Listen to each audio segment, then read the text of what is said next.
It's awesome. Like there's, it's like life is perfect in that very moment. Nothing needs to change. All of us want to be fulfilled in life, but how do we get there? What are the pathways? Where should we put our attention? Today we're talking about 5 scientifically proven ways to find greater fulfillment in your life. So hey, what's up family? My name's Mitch. I'm a coach helping you create a life, job, and impact that aligns with who you uniquely are because you are awesome, my friend. So today we'll be exploring what Martin Seligman, the founder of positive psychology, found to be the 5 pillars to leading a fulfilling and enjoyable life. Positive psychology tells us that happiness isn't something should be necessarily sought after, but rather it's a natural consequence of leading or building up our well-being and satisfaction with life. So the 5 pillars that we're going to go over to leading a fulfilling life is the science of flourishing. And it's an acronym PERMA, P-E-R-M-A. So the first element is positive emotions.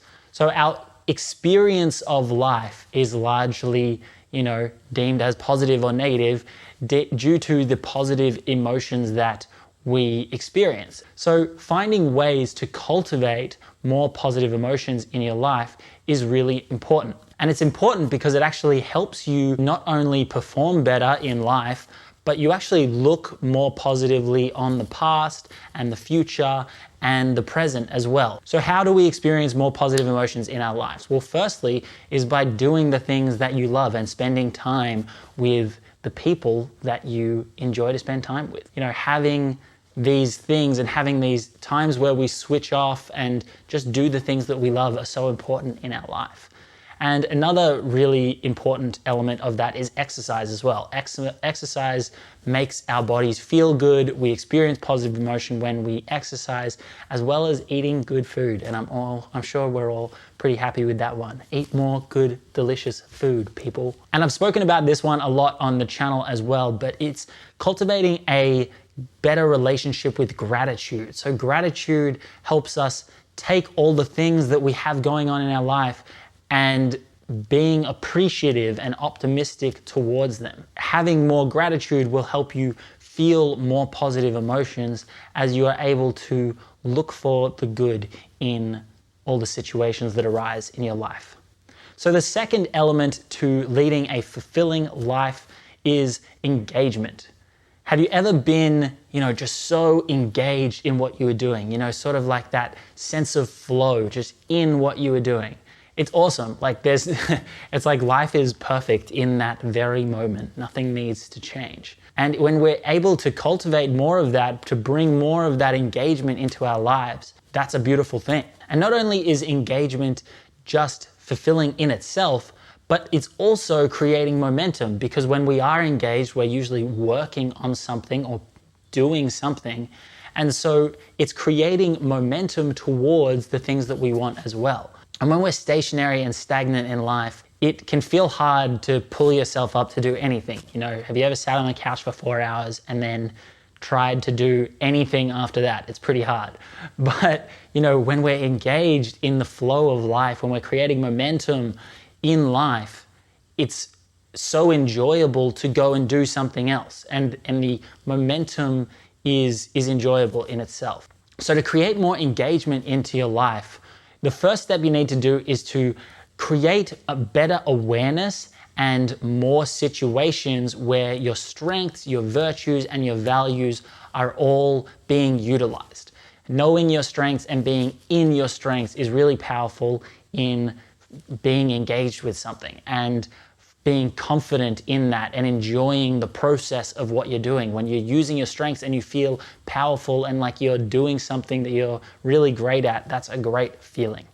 And also, as well as working on the strengths and what we're good at, is also cultivating more focus and our ability to apply ourselves. If you're really conscious of your strengths and you have all these situations where you can apply them, but you can't actually focus to do them, that's an issue. So being able to focus and be present with what is happening without being distracted is really important in that as well. So the third and one of the most important pillars is relationships. Humans are social animals. We love love.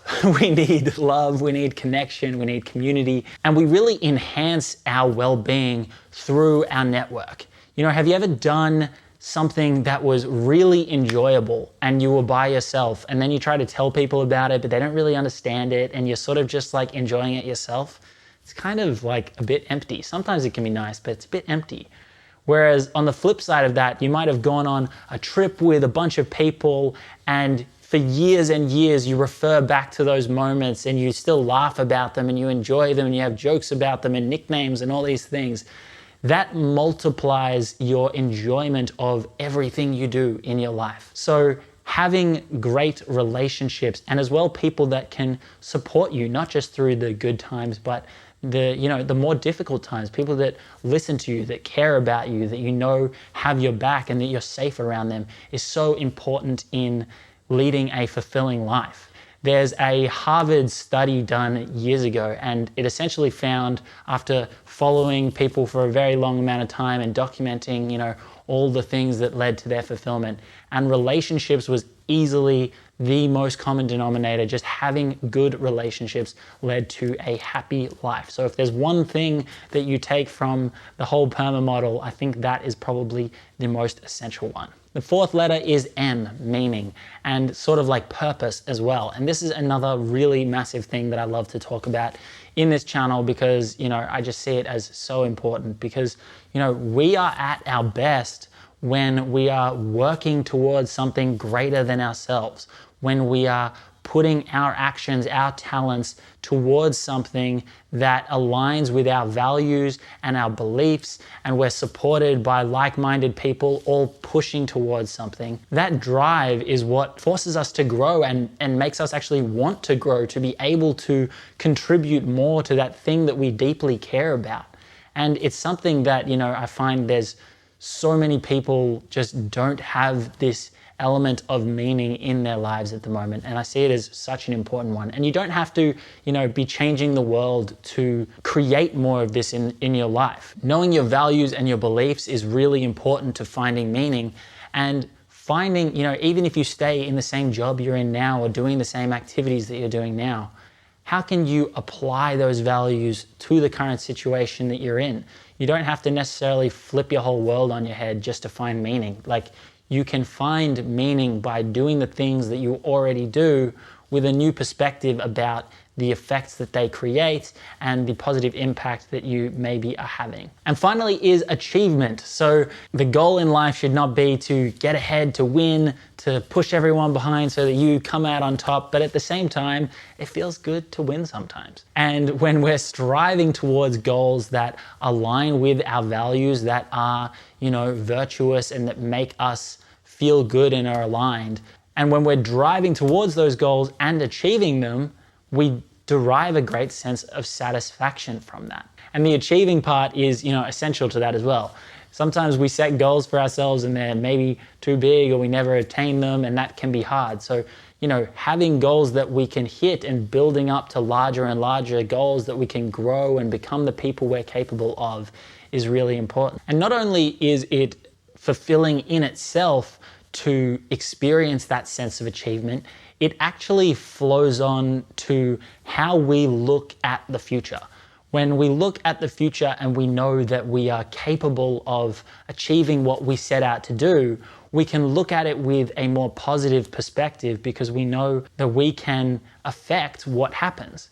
But when we are not great at achievement, when we cannot do the things that we set out for ourselves, it's easier to look at the future more negatively because we maybe don't have control over what will eventuate. So to create more achievement in your life, first you need tangible goals, and then you need a strategy that's going to align with your strengths, your best way of doing things, that you can reliably achieve your goals. And a really great way, shameless plug here, to achieve your goals and to get clear on what it is that you actually want and the strengths and what you're here to do is to get some counseling or some coaching.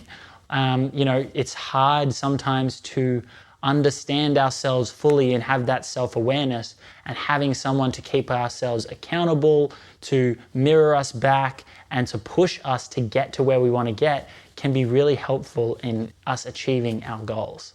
So there's my little shameless plug at the end of the video. If you ever need any support with that, I'm always here to help you. So those are the 5 scientifically proven pillars to flourishing and to leading a fulfilling and meaningful life. So if you have enjoyed this one, please let me know. If you have any questions on how you can go about creating any of these in your life, or you want any support, please let me know, and I will see you in the next one.